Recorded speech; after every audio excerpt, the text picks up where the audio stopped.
So another question: what's your first advice to anyone that's looking to manage costs, right, of the Kubernetes clusters?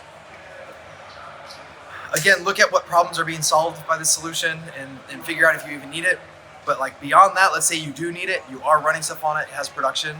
Figure out what the process is like that you normally would use for managing costs in a Linux server.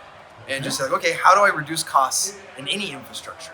And you can either do that by owning some more of the stack and spending more time than vendor costs, or you can go down the other route of figuring out what you can offload to people that speed up some time possible, but cost you money. And so figuring that balance for every company, the thing that a lot of people spend time on with Kubernetes is upgrades, is this maintenance piece, is I need to now test something new, I need to do something else. And sometimes you can get lower maintenance by getting a service. Sometimes you can get lower maintenance by learning more in your organization, investing some time to understanding the bits that you need and knowing which parts that you actually want to own and control. So if I want to go to the grocery store, I can order a car and just go to the grocery store.